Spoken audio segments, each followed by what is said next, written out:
Hello friends, కొంచెం పల్లీలు కొంచెం నువ్వులండి వేయిస్తున్నాను. ఏది మన చింతపండు పచ్చడి అండి. మా ఫ్రెండ్కు నోరు బాగలేదని చేసిస్తే మళ్ళీ చేసి ఇమ్మన్నది, మళ్ళీ చేసిస్తున్నానండి.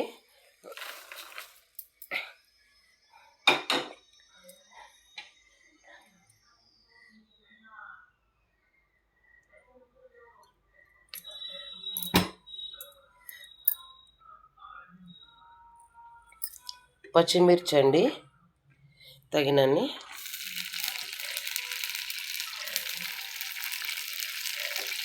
పచ్చిమిర్చి చుంచుకోవాలండి, లేదంటే మీద చిల్లుతాయండి.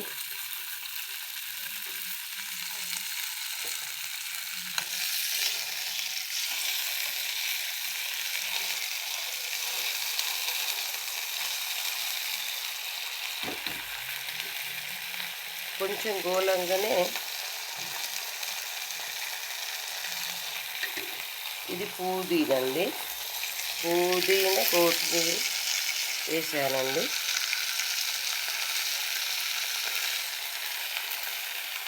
మంచిగా నూనెలో గోలించుకోవాలండి.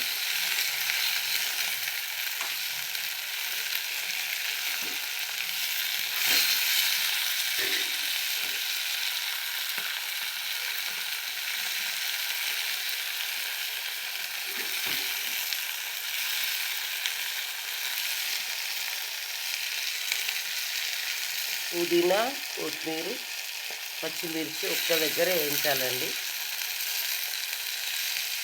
అది వేయగానే చింతపండు, నానబెట్టుకున్న చింతపండు కూడా ఇందులోనే వేయించాలండి, నూనెలనే వేయించాలి. ఫ్రెండ్స్, నచ్చితే మాత్రం లైక్ చేయండి ఫ్రెండ్స్. చింతపండు పచ్చడా ఎంత అసలు మటన్ కూడా పనికిరాదు ఫ్రెండ్స్. మీరు చూస్తే మీరు మళ్ళీ మళ్ళీ ఇదే చేసుకోవాలని అనుకుంటారు ఫ్రెండ్స్. హాయ్ ఫ్రెండ్స్, ఇగో జీలకర్ర, మన ఎల్లుల్లిపాయలు వేస్తున్నా ఫ్రెండ్స్ పచ్చడికి. ఇగో ఇవేమో నువ్వులు, పల్లీలు ఫ్రెండ్స్. రోట్లో నూరుతున్న ఫ్రెండ్స్ చింతపండు పచ్చడ. కొంచెం లైట్గా ఉప్పు వేస్తున్నా ఫ్రెండ్స్, ఇంతకుముందు వేసిన ఉప్పు వేసానండి.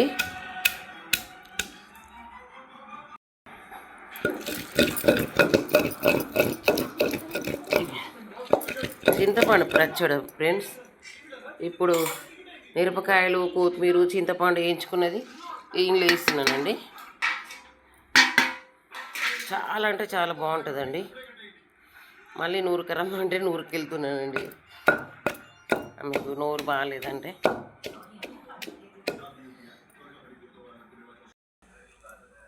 నూనె పోస్తున్నానండి, మళ్ళీ పోపు చేయాలి కొంచెం, ఎందుకంటే పచ్చి పచ్చిగా ఉండకుండా.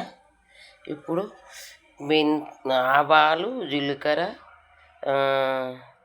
శనగపప్పు, కొంచెం పల్లీలు వేస్తున్నానండి, కొంచెం నోటికి రుచి ఉంటాయని.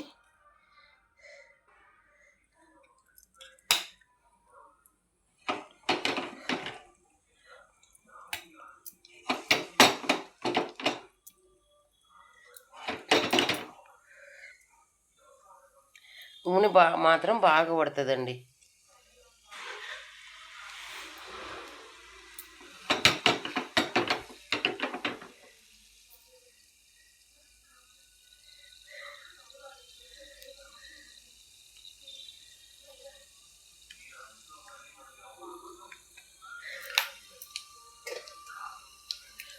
కరెక్ట్.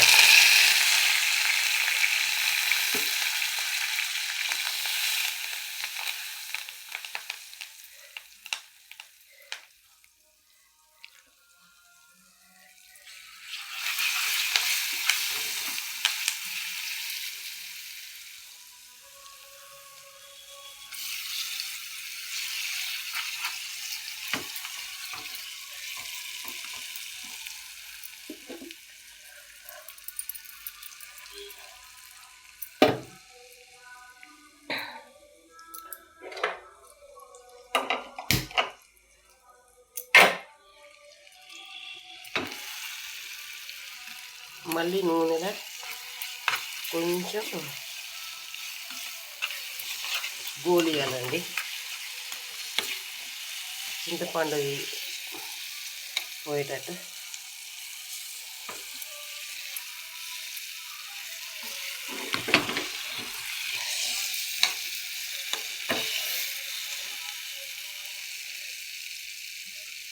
చింతపండు పచ్చడి రెడీ అండి.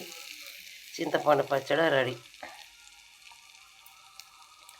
హాయ్ ఫ్రెండ్స్, నచ్చితే మాత్రం మీరు కూడా చేసుకోండి. చాలా అంటే చాలా బాగుంటుంది ఫ్రెండ్స్. లైట్గా కొంచెం నువ్వులు పల్లీలు అన్నీ వేసి కొంచెం చింతపండు నూనె వేయించి పచ్చిమిరపకాయలు కొత్తిమీర పుదీనా అంతా వేయించేసి మంచిగా రోట్లో నూరుకుంటే ఎంత బాగుంటుందో ఫ్రెండ్స్. మటన్ కూడా పని చేయదు ఫ్రెండ్స్ దీని మీద. నచ్చితే మాత్రం మీరు కూడా చేసుకోండి ఫ్రెండ్స్.